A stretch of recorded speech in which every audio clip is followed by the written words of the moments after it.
Fala galera, podcast nosso dessa semana. Você com a Bia Figueiredo, ela que é pilota, já foi de várias categorias, hoje está na Fórmula Truck, é uma campeã aí brasileira, é um orgulho para todos nós. A gente vai bater um papo legal sobre a história da Bia. Tudo bem, Bia? Tudo bem, Gustavo? Prazer estar aqui com você hoje. Tranquilo, obrigado, prazer todo meu. Quero que você conte pro pessoal como que você começou no automobilismo, de onde veio essa vontade, às vezes influência de alguém, É, ou foi meio que do nada. Me é conta um comum, pouco né? disso. Mulheres assim, no automobilismo tá melhorando, mas na minha época, eu tô fazendo 30 anos de carreira. Então, comecei com 8 anos de idade. Na minha família não tem ninguém no automobilismo. Meu pai é psiquiatra e minha mãe é dentista. Mas em casa se acompanhava muito automobilismo. Nos anos 90, não sei quantos anos você tem, mas você tem cara de ser mais jovem que eu, Gustavo. Mas, 1990, a gente tinha o Senna na Fórmula 1 e o Emerson na Indy. Então, basicamente, assim, a gente acordava, tinha a Fórmula 1, à tarde tinha a Fórmula Indy. Então, eu estava sempre acompanhando, mas eu tive sorte, né, de ter uma família. Meu pai percebeu que eu gostava, me levou no kartódromo, aí eu pirei de vez, né, quando eu vi os karts. E tive sorte dele me apoiar, né? Porque não é comum. Normalmente os pais iam falar: filha, isso não é coisa pra menina, né? É pra menino. Meus pais não. Meu pai, não, vai lá, começa, vamos atrás. E aí começou esses 30 anos aí de uma longa trajetória. Muito legal. Você começou a correr em Interlagos no kart lá, ou aldeia, granja? Interlagos. A aldeia foi um dos últimos, né? Eu comecei em Interlagos, depois teve Tu, que foi muito forte, em 94, 95, 96. E aí a Granja, eu acho que surgiu em 98, 97, 98. E aí eu acho que a Aldeia foi lá para os anos 2000 que estreou. Então foi mais minha parte final, assim, no kart que começou a Aldeia da Serra. Entendi. E conta como que foi essa subida nas categorias. Você começou em qual categoria, foi indo Sim. para qual até chegar hoje na Truck? Eu... Faz um retrospecto aí. Rápido, né? Só vai 2 horas aqui, Não, né? não, não. Não precisa ser rápido não, por favor. Porque é muito interessante Sim. mesmo. Bom, eu fiz 9 anos do kart, né, nessa trajetória. Eu venci em todas as categorias, né? Você começa cadete, era júnior menor, júnior, graduados B e graduados A, né? Meus últimos anos do kart foram os melhores, que eu fui vice-campeã paulista, vice-campeã brasileira. Os dois, por acaso, por um ponto só de diferença do campeonato, foram detalhes. E essa força, assim, no kart me deu oportunidade. Você imagina, eu era uma das única menina lá, e me destacando, isso me deu uma visibilidade, assim, um diferencial. Poxa, tem uma menina que acelera aí no meio dos meninos, né? E o meu treinador me apresentou pro André Ribeiro, que é um ex-piloto de Fórmula Indy, que faleceu faz 2 anos, e o Augusto Cesário, que foi dono de equipes de Fórmula 3. E eles decidiram ser meus padrinhos, mentores de Cesário carreira. Lange, né? É, é, é, É o nome, eu acho, da equipe. é Cesário É Fórmula 3. Cesário? Ah, tá. Só Cesário. Cesário Fórmula era, né? Cesário Fórmula. E a equipe hoje, infelizmente, não existe mais. E eles decidiram me apadrinhar. E isso foi muito importante, porque meus pais não tinham conhecimento, né? Meu pai teve um ponto até que quebrou no kart. Falei, filha, esquece. Papai quebrou aqui. Eu tive que arrumar patrocínio na fábrica de kart. Consegui patrocínio da Medley, que era do Xande Negrão, que o Xandinho corria comigo. Então, fui se encaixando, assim, sabe? Mas sempre com muita luta, muita dificuldade. Meus pais, assim, me deram toda a educação. Eu tive uma vida muito, posso dizer, privilegiada, né? Mas o automobilismo é muito caro, então não era algo fácil. Então eu tive que contar, né, com o talento para receber apoio, patrocínios, para subir na carreira. Graças ao André e o Cesário, eu consegui ir para a Fórmula Renault. Fórmula Renault, nos começos dos anos 2000, era incrível, tinha 30 carros, era super competitivo. E eu fui a primeira mulher a vencer na categoria, né? Fui estreante do ano, venci 3 corridas, né, no meu terceiro ano, disputei o título. Depois eu fui para a Fórmula 3 Sul-Americana, que eu fui quinto lugar, fiz 4 segundos lugares, bateu na trave a vitória na Fórmula 3. E aí eu fiz, em 2007, fiz um ano meio que sabático treinando só. É muito assim, a gente começa com uma peneira, né? Um filtro de 200 pilotos de kart que a gente corre. Aí só 15 vão pro Fórmula, né? Que sobem de categoria porque é muito caro. Sim, E quando você vai pro internacional, são 2 ou 3, porque fica mais caro ainda. sim. E na época, ou ia pra Fórmula 3 inglesa, Fórmula 3 europeia, ou ia pra Indy Lights nos Estados Unidos. E nenhuma tem visibilidade no Brasil. Assim, não tinha TV, né? Sim. Então, como é que você vai justificar para um patrocinador brasileiro? Lá fora você não é conhecido ainda. Então, normalmente o piloto precisa ter investidor, precisa... Então, o André, graças ao André e ao Cesário de novo, a gente conseguiu patrocinadores e apoio da equipe para eu estrear nos Estados Unidos, na Indy Lights, em 2008. Eu fiz testes na Inglaterra, treinei bastante lá e fiz testes nos Estados Unidos. E aí eu senti muita assim, diferença de postura, né, de cultura. Na Europa era assim, ou você tem dinheiro, não importa se você é mulher que anda muito, ou você tem dinheiro ou tchau, né? Nos Estados Unidos a equipe, cara, você precisa correr aqui. A gente vai dar um jeito. Então aí já fez metade do valor, né? Pra me ter ali, você já sente um apoio, a gente conseguiu o restante da verba. Aí eu fiz 2 anos de Indy Lights. Fui a primeira mulher a vencer nessa categoria também, né? Venci 2 provas, disputei o título em 2008. Isso também me deu a possibilidade, né, de atingir o meu grande sonho, que era correr numa categoria mundial, né? Top mundial. Que foi a Fórmula Indy. Eu estreiei na Fórmula Indy de 2010, inclusive aqui no Brasil, no AMB, no circuito da AMB, que hoje tem a Fórmula E, né? Que a gente se conheceu lá. Você foi em 2010? Todas. Ah, jura? Que legal. Todas Você me viu bastante lá. Sim. E estrear no país, né? No seu grande sonho foi incrível. Acho que foi até...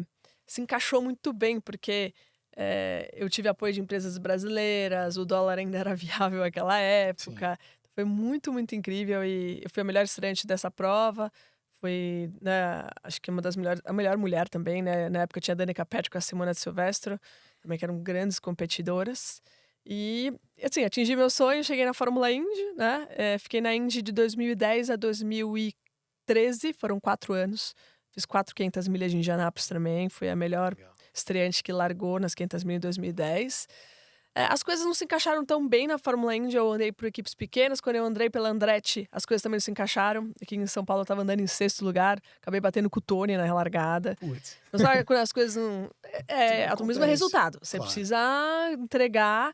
E aí o meu patrocinador na época, né, em 2013, falou, cara, tá ficando, o dólar tá aumentando, tá ficando difícil manter você na Indy, não quer vir pra Stock Car?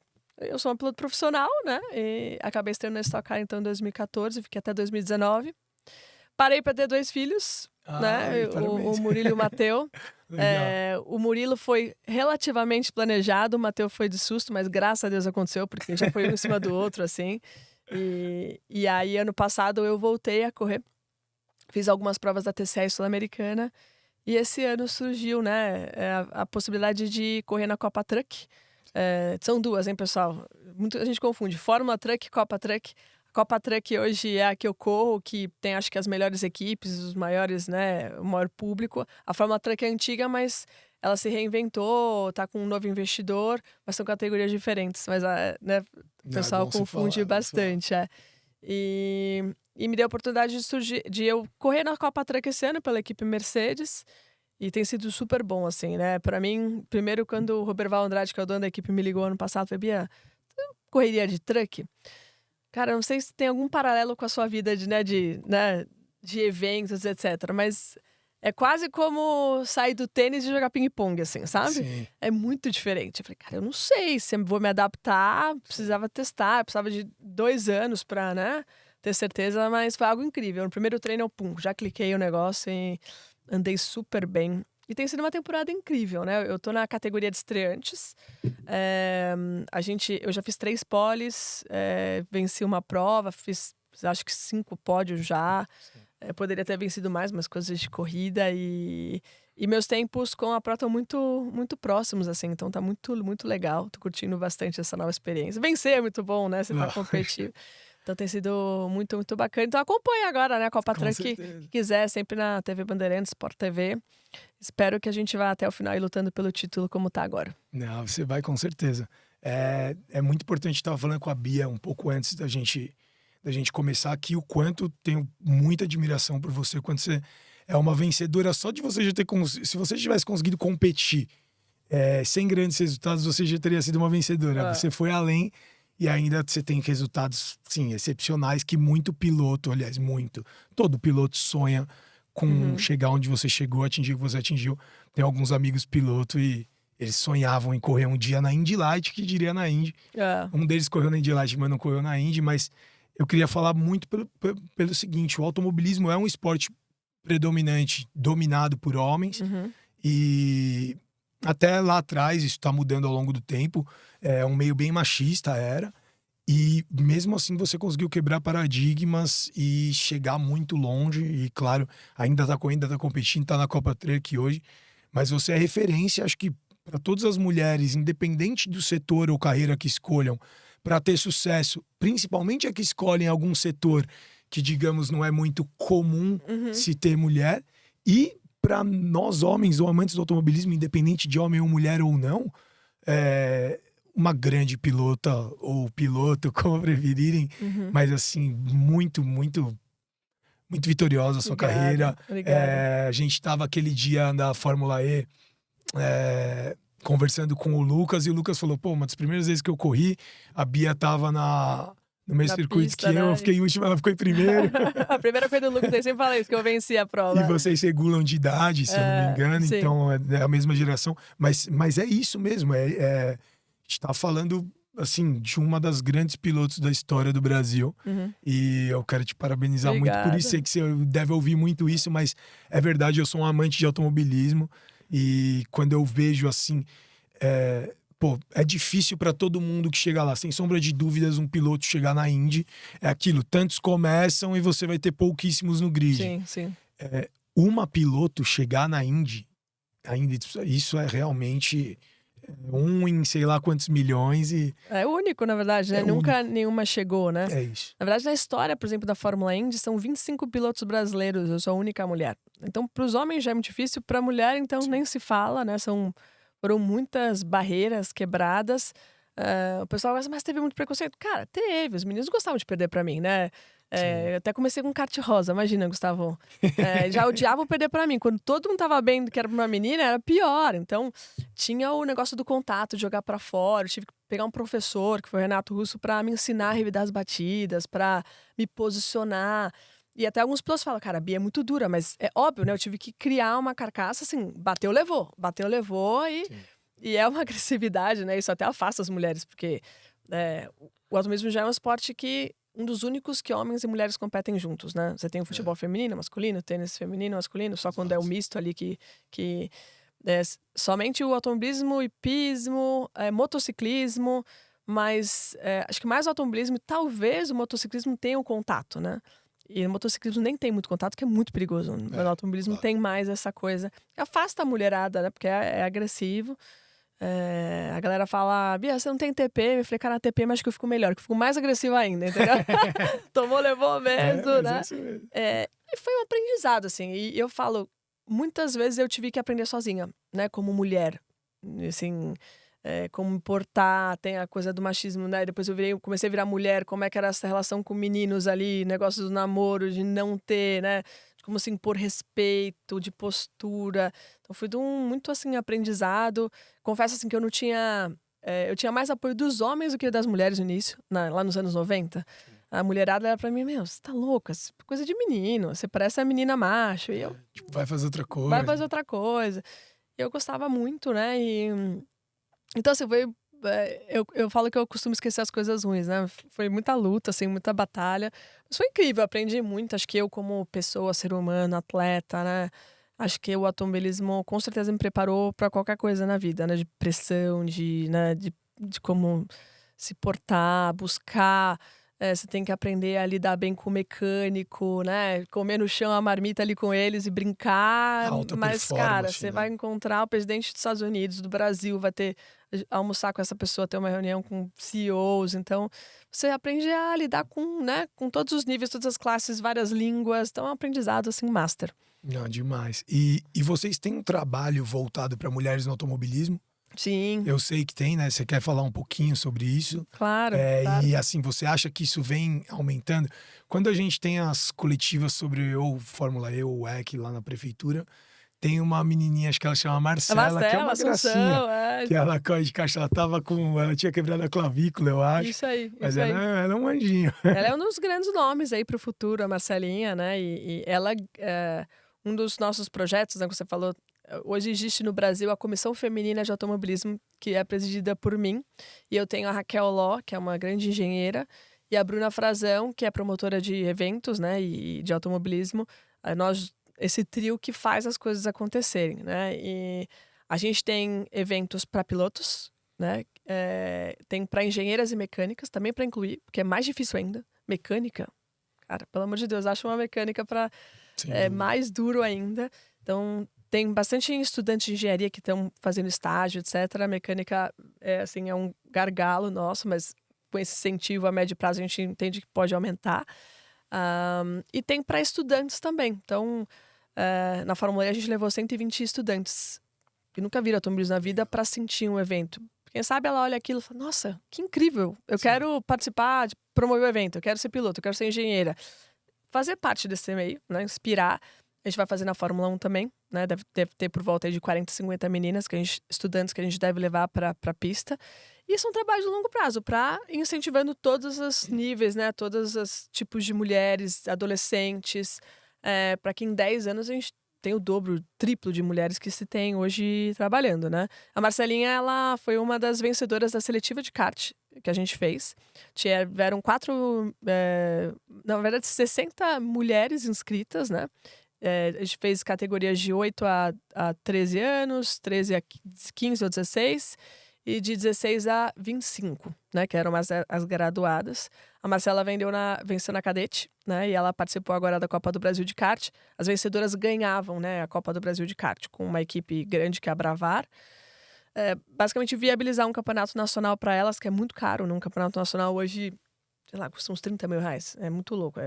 Então, dá a chance dessas meninas que venceram ter a chance ali de fazer um campeonato nacional.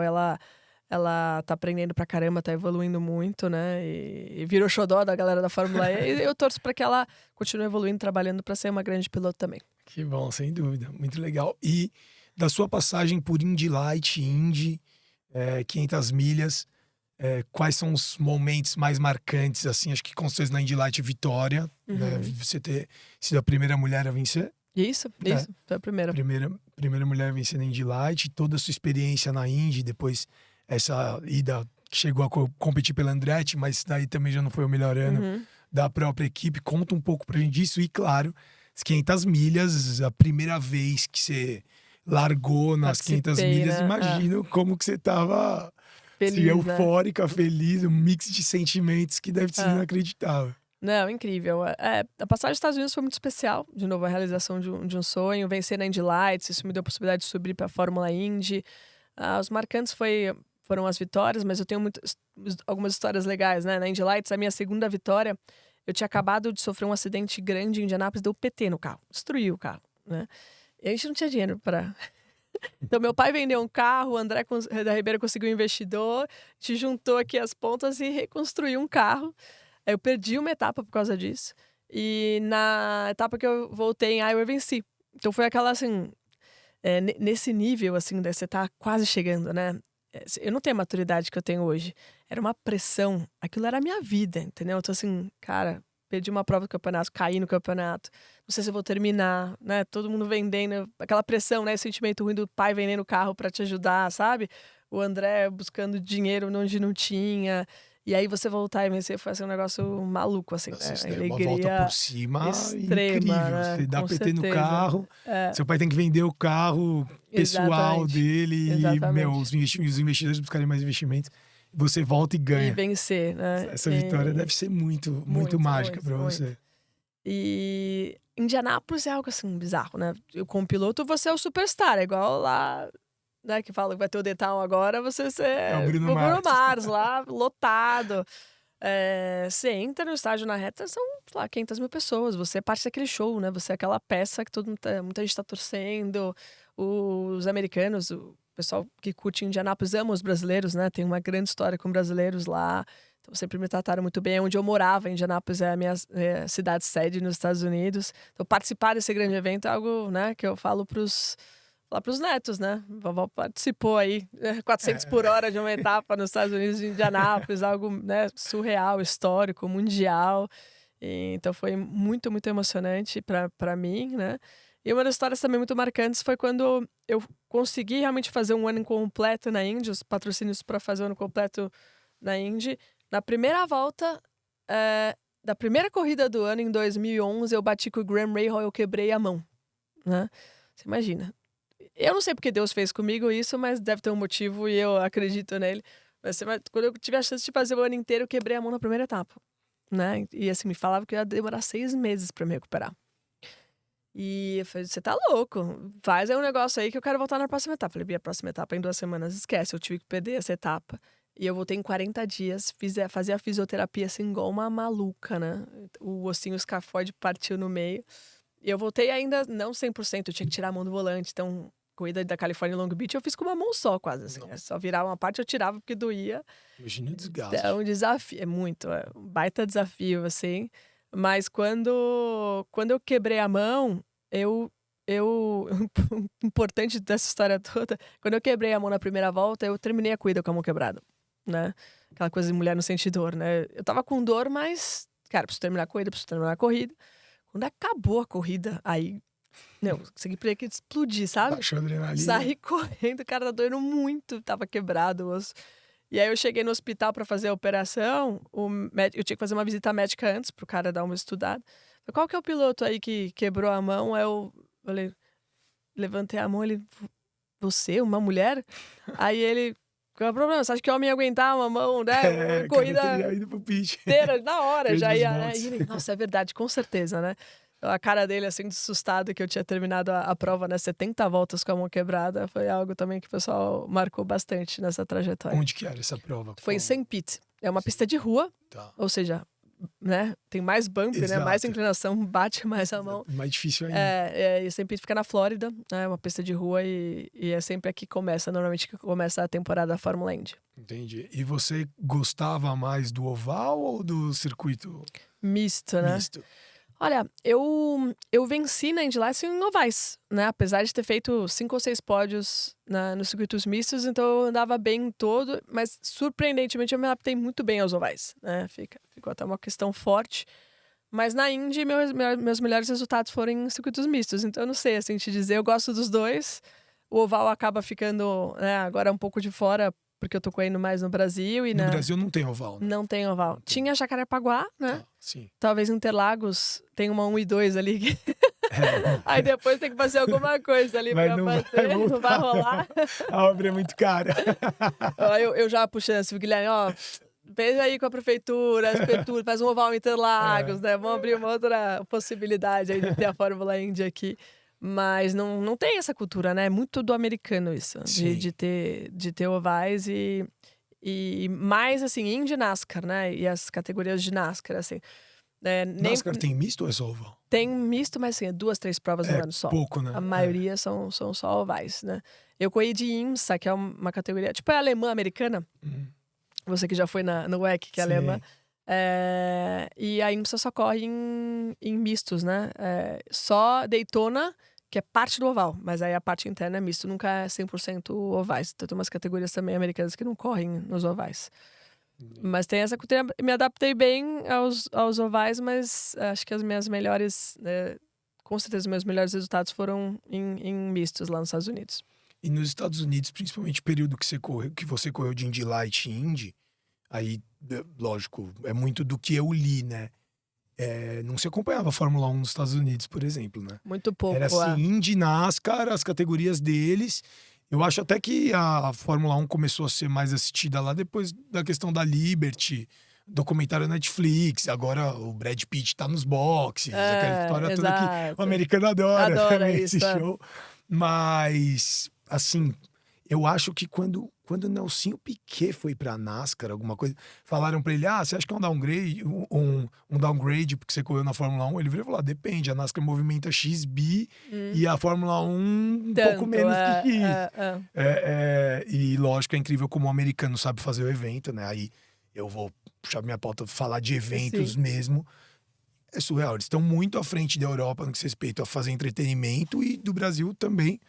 A gente se espelha muito neles aí pra tentar melhorar. Realmente incrível. É um espetáculo. Os caras fazem de qualquer tudo, né? Você espetáculo. vai numa IMSA, você tem 10 mil coisas pra fazer, né? Tem loja, tem eventos, outros carros pra você olhar. Então o público acaba passando o dia inteiro, né? Acampa, faz churrasco. Tem uma cultura assim, você passar o dia no evento, que é muito legal, porque tem muita coisa pra fazer e curtir. Então, vale a pena. Você não foi pra Indianápolis, já foi pro WEC. Tem que ir pra Indianápolis agora lá comigo pra eu te mostrar. Tem até rave nas 500 milhas de Indianápolis. Dentro da pista lá, o pessoal faz rave. Puta, bom demais.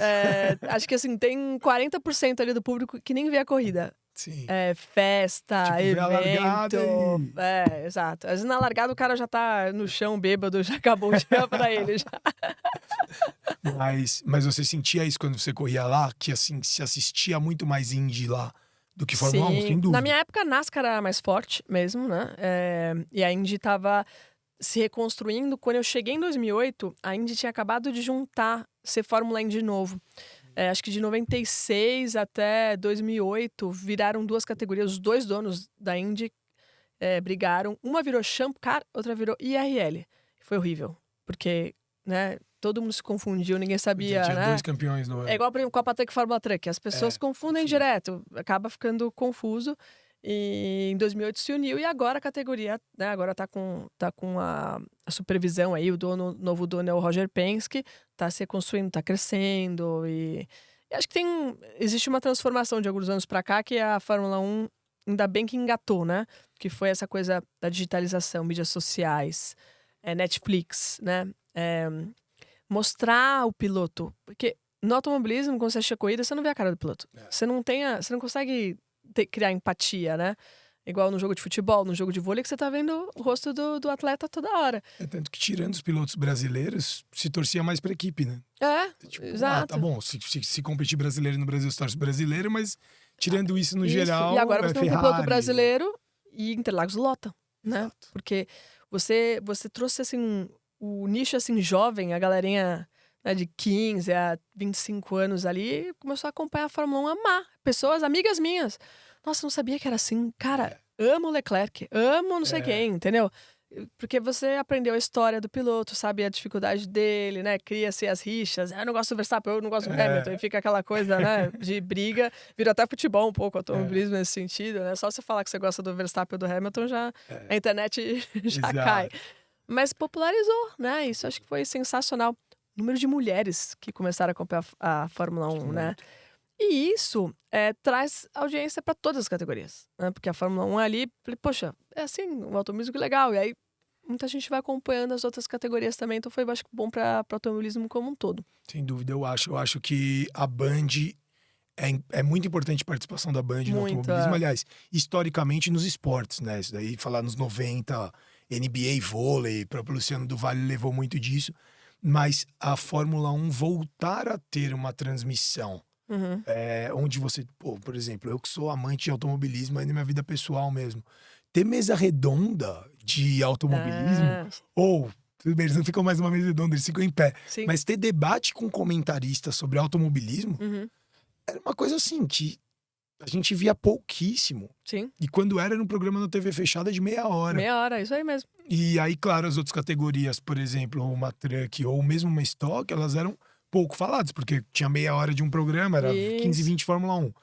Mas agora a gente tem, além dessa cobertura toda da Fórmula 1, praticamente todo o automobilismo você consegue acompanhar na Band Esportes. Então, esse final de semana teve automobilismo das 8 da manhã até umas 8 da noite, sem parar. Eu que gosto, não consegui ver tudo, mas você vai dando uma passada de canal, você vai acompanhando um pouco. Pouquinho. Própria WEC, que as etapas mais curtas são 6 horas e que não é fácil de você entender num primeiro momento a categoria, a Band Esportes também transmite. Sim. Isso hoje é muito importante também para as pessoas conseguirem ter o acesso, né? E tem os nichos, né? Que curtem, putz, adoro endurance, adoro a Indy, adoro a truck. O cara acaba acompanhando só aquilo também, né? Exato. E aí a pessoa, ela acaba conhecendo, acaba tendo mais acesso a isso. E talvez se não estivesse passando na TV, como que a pessoa veria, entendeu? Seria muito mais difícil. Então isso daí é muito, muito positivo. Eu acho que o automobilismo está numa crescente. Eu vejo com bons olhos as ações da Liberty na Fórmula 1 para popularizar. Para mim não muda nada. Para mim, se o Brad Pitt vai nos boxes ou não é isso que vai fazer eu assistir a etapa de Miami, né? O GP de Miami. Mas isso é uma forma de trazer mais gente, é um fato. Você traz o público do Brad Pitt, né? O cara foi Hollywood, acaba acompanhando, com certeza. Se você pensar no futebol americano, todo mundo assiste Super Bowl. Porque o Super Bowl tem ou a Rihanna, ou o Snoop Dogg. Show, o cara vê pelo show. Mas muita gente vê pelo show. Eu assisti o Super Bowl desse ano, agora 2023, com umas 10 pessoas. 3 delas estavam pelo show do intervalo. As outras 7, assim como eu, gostavam de futebol americano. É. Então, tem muito disso também. Só sou contra quando eles atrasam a corrida, igual fizeram em Miami, teve o show e atrasou o início da corrida. Eu acho Aí que é eles um problema, isso não é forçaram legal. demais, eu acho que aí não pode. Mas eu acho que Mas falta organização, de algum erro ali que não poderia, né? é isso, Mas o legal do Super Bowl é isso, né? Pra mim, ó, impressionante você, como eventos ainda. É a rapidez que eles transformam aquilo num palco de show. E um show, cara, que isso? é o show, né? O show, né? E em 15 minutos ali depois vira futebol de novo. É muito louco. Eu fui no Super Bowl de Los Angeles em 2022. Uhum. E vendo ali no campo, eles montando, se eu tivesse ido no banheiro, eu tava pronto. Ainda bem que eu fiquei olhando. É surreal. Porque é muito rápido, eles montam uma estrutura fantástica e é vendido para o mundo inteiro. Sim. E a gente tá falando de um esporte que, diferente da NBA lá, eles ainda não globalizaram.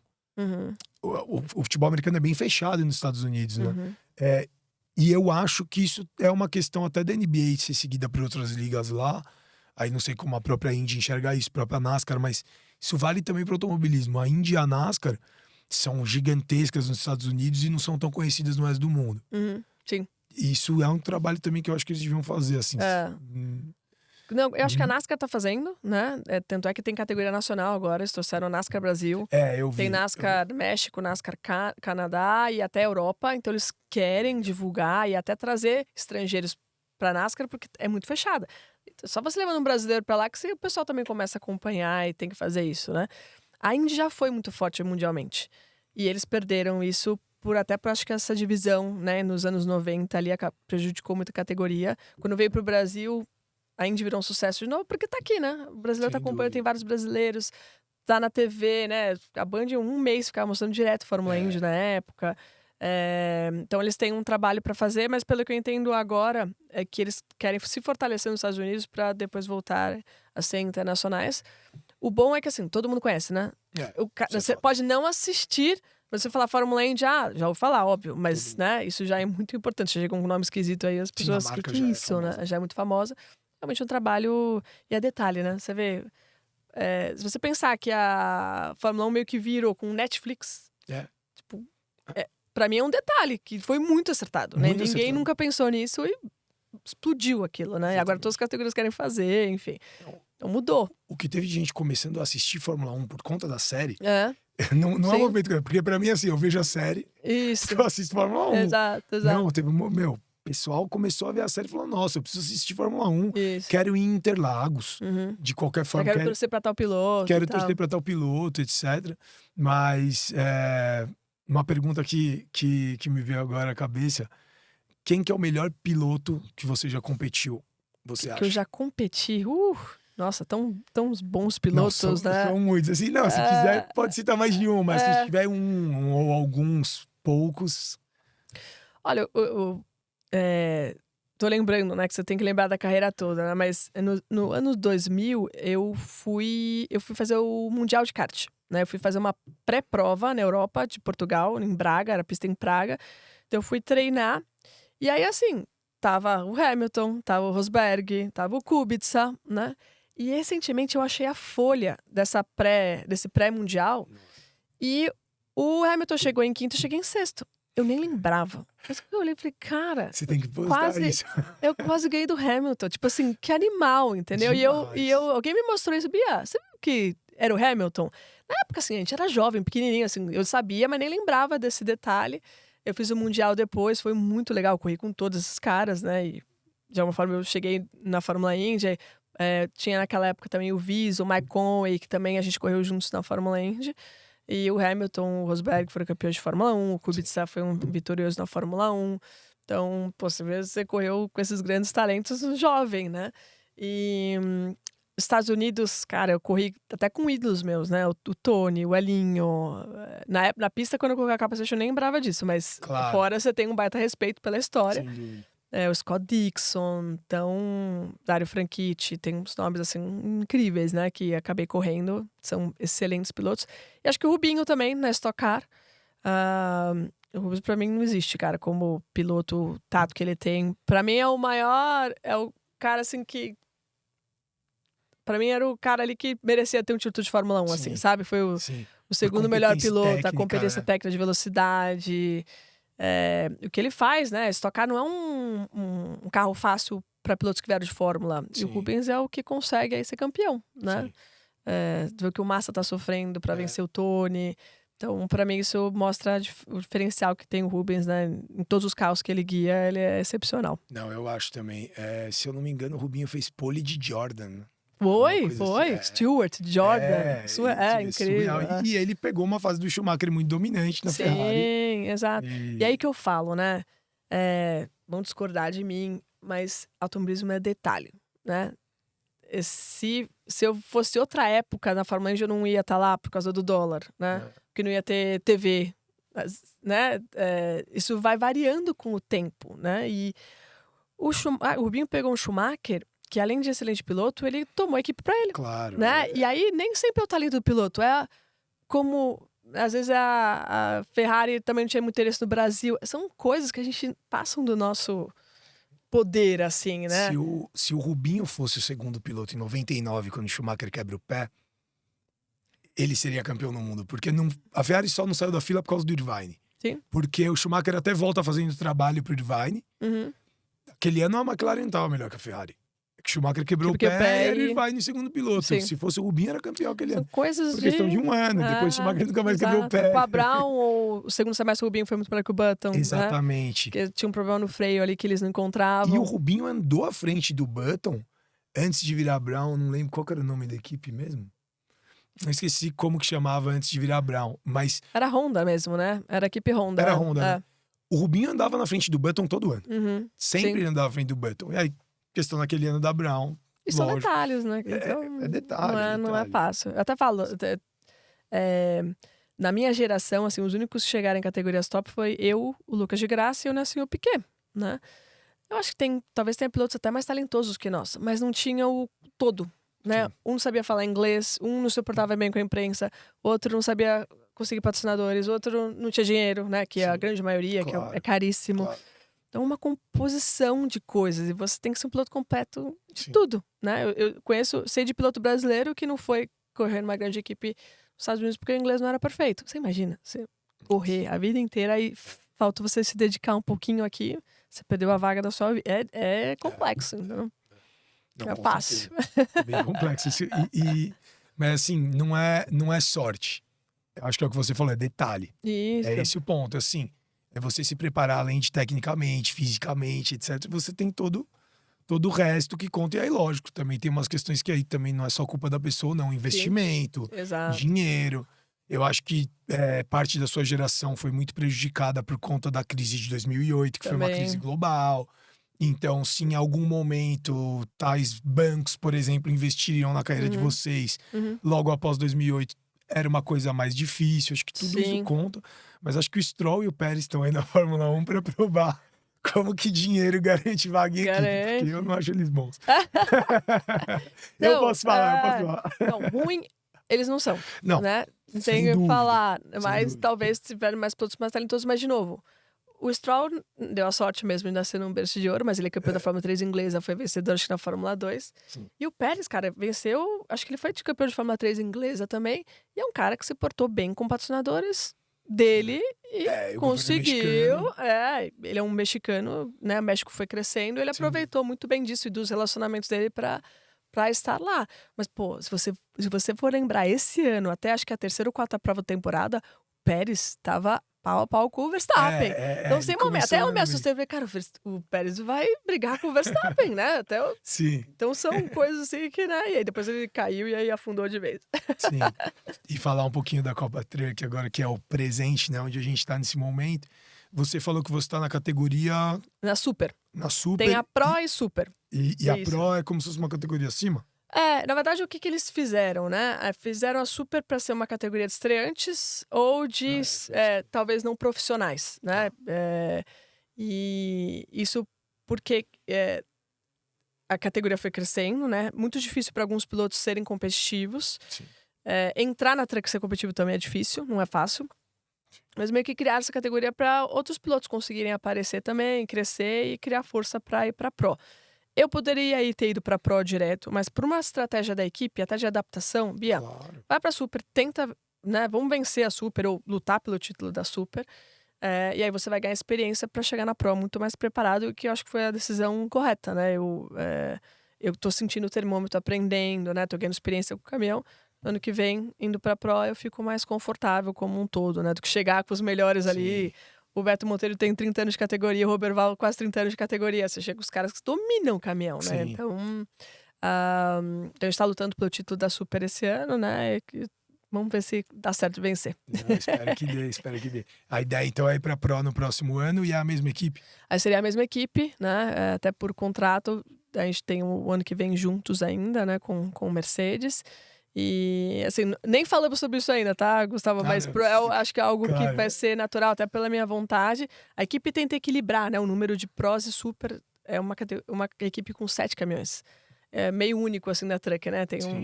Eles acabam tendo, às vezes, 3, 4 caminhões, 6, 7, igual a nós. E eles tentam separar, né? 3 Super, 4 Pros, ou 4 Pros e 3 Super, porque como os treinos são em horas diferentes, as equipes conseguem se ajudar, né? Então você precisa de menos mão de obra. E na corrida não tem pit stop, então o trabalho da equipe é muito mais torcer ou ter algum problema mecânico, tentar, como não vai acontecer de todos os caminhões ter problema mecânico, acidente. Então, se fosse um pit stop, né, ia ser mais complicado, ia ter que ter muito mais gente, como não tem, eles acabam às vezes usando, né, o time Pro com Super, eles vão adequando aí pro orçamento também não ficar muito alto. Entendi. Não, boa sorte nesse ano e já no próximo na Pro. Valeu. Outra coisa, eu perguntei pra você do competidor talvez mais difícil, ou quem de melhor você já correu, e no caso é só o Hamilton. É só o Hamilton. E mais alguns que são também só feras. Mas ídolo. Pode ser no automobilismo ou fora, ou ídola. Eu tenho muito, assim, né? Acho que para começar de casa, meus pais, né? Meu pai é psiquiatra, minha mãe é dentista. Acho que eu sou fã deles por eles terem me apoiado, né? E assim, eu consumia 60% do orçamento da família com o kart. Mas era um gerenciamento até com a minha irmã, de dar oportunidade para ela também de fazer coisas que ela gostava. Eles foram, assim, batalhadores. Eu, na situação financeira deles, não farei isso pelos meus filhos. Acho que nossos pais, nessa época, é muito louco, assim. Vai, né? Futuro a gente vê depois, assim. Mas eles me deram a possibilidade de seguir, né? O meu pai, sem essa cabeça também preconceituosa de eu poder fazer isso, aquilo, ele sempre incentivou eu e a minha irmã a fazer, né, o que eu quisesse, o que nós quiséssemos, né? Inclusive a minha mãe. Minha mãe saiu de uma cidade interior sozinha, perdeu a mãe cedo. Conseguiu ajudar o pai dela, né, financeiramente, estudando, trabalho né, com odontologia e conseguindo as coisas dela, assim. Então são grandes trabalhadores, mas são trabalhadores mesmo, sabe? Acordar às 5 da manhã e trabalhar, e isso foi muito inspiração para mim, porque eu vi desde cedo que a vida não é fácil, né? Acordar cedo, é trabalhar muito para conseguir conquistar as coisas, né? E acho que dentro da pista, o motivo de eu ter começado foi o Senna, né? O Ayrton Senna. Mas, assim, com o tempo eu aprendi a admirar trabalhos, né? Eu falei, nossa, eu gosto muito disso nesse piloto, né? Tipo, Rubinho, como ele pensa e acerta o carro. Incrível, ferrada, sabe? O André Ribeiro, como ele administra a carreira dele, como ele planeja a carreira dele, como ele se expõe pros patrocinadores, pra mídia. Aí eu vou criando referências, né? E até de uma forma copiando, porque você acha, né? O que é bom o bom se copia, exatamente. Eu acho que são esses... O Emerson, acho que por ter sido um pioneiro, abriu porta para os brasileiros, tanto na Fórmula 1 quanto na Fórmula Indy, né? Quebrou essa barreira e assim... E o Emerson era bicampeão do mundo na melhor equipe, e ele foi fundar a Copersucar para o Brasil ter uma equipe com 26, 27 anos. Exato. Ele podia ter mais do que bicampeonato, e ele já é... E ele trocou isso para ter uma equipe brasileira, para incentivar, né? Isso é uma loucura. Ele fez muito pelo automobilismo nacional. Sim. Não, muito, inspirou, né? Muito. Criou um caminho para os brasileiros lá fora, isso é impressionante. E uma coisa, até pegando de gancho, que você falou sobre seus pais, na questão da dedicação, de acordar cedo, de ter que ir atrás. Também aprendi muito isso com meu pai desde cedo, me espelho muito nele nisso. Você acha que talento ou dedicação? O que vai contar mais no RH? Eu acho que sempre dedicação, sabia? Acho que o talento te ajuda até certo ponto, né? Como eu falei, talvez tenham pilotos mais talentosos que eu, mas eles não estudaram, não se dedicaram no inglês, eles não se dedicaram a entender como a mídia funciona, como a política, não se sacrificaram. Então, em tudo na vida, assim, eu acho que determinação bate o talento. Você ir buscar, aprender, se aperfeiçoar, acaba batendo o talento. Eu também acho que um talentoso preguiçoso não Não, chega nem não perto rola, de não uma rola. média O problema é dedicada. você encontrar um talentoso determinado também. Aí é esquece. problema. Aí são os Aí é grandes os da campeões história, né? mundiais, são os São os grandes, grandes com da certeza. história, sem sombra de dúvidas. O Bia, aí, pra fechar só, além do automobilismo, mulheres protagonistas, porque você é uma, sem sombra de dúvidas. Como que você está enxergando as coisas hoje em dia? A gente tem, acho que, várias aí no Brasil e no mundo. Tem algumas que você admira mais o trabalho, que você acompanha mais de perto, que você quer falar um pouco? Eu, assim, amo esportes, né? Então, de nomes, assim, de mulheres de lembrar, né? Maria Esther Bueno, sempre gostei muito da Magic Paula, o jeito ela se portar e se dedicar. Sheila do vôlei, a Mauro Image, né? Que foi a primeira brasileira a ganhar uma medalha de ouro nas Olimpíadas sem ser time, né? Sim. Solo. Acho que tem tanta de determinação, né? Marta no futebol, super torcida para a seleção brasileira agora no Sim, Mundial, total. né? Tava lá na Copa Truck acompanhando as meninas bem para torcer um pouquinho, assim, para dar aquela força, para elas conseguirem continuar agora, né? Mas acho que ainda isso que eu tento fazer no automobilismo, né? A gente precisa de muito mais, né? De muito mais crescer o esporte feminino, mulheres. Hoje está muito aberto para isso, né? Hoje eu recebo ligação da Europa, cadê a grande talento feminino que o Brasil? A gente quer levar. Eu até brinco com as meninas, falei, cara, eu queria ter a chance que vocês têm hoje na minha época. Eu ia pra Fórmula 1, porque assim, hoje a vontade de grandes categorias terem mulheres é que precisa gigante. preparar, né? E eu tento passar toda essa experiência para elas, né? Para essas meninas do kart, que querem ser engenheiras, do que eu passei para acelerar esse processo, né? Para que a gente tenha realmente meninas aí sendo destacadas, né, no automobilismo como brasileiras, né, e assim, tenho grandes empresárias que eu sou amigas, né, e que eu sou amiga e também aprendo muito, mas eu tento buscar essa união. Acho que mulher hoje tem que puxar, se unir e incentivar umas às outras pra gente recuperar, né, esse tempo perdido em todos os setores, né. Existe ainda mulheres líderes são muito poucas, né? Em conselho, presidência. A gente precisa se unir para conseguir recuperar esse território, né? E ficar um pouquinho mais igual. Sem dúvida. Bom, obrigado pela conversa. Foi um Obrigada. prazer te receber. Falo mais uma vez quanto que eu te admiro, respeito muito, muito sua carreira, seu trabalho.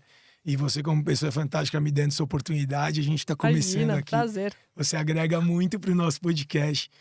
Obrigado mesmo, viu, Bia? Obrigada para o pessoal aí para seguir, né? O canal, o YouTube com as corridas, né, o Bia Figueiredo, também o Bia Racing no Instagram, que aí acompanha e torce aí pela minha carreira também. Sem dúvida. Segue a Bia aí, pessoal. Valeu, esse foi Fala Galera com a Bia Figueiredo, nossa super pilota de Fórmula Indy, Fórmula Renault, Fórmula kart, 3, Indy e hoje Lights. tá na Copa Truck. Exato, Indy Light. E hoje tá na Copa Truck. Valeu. Valeu.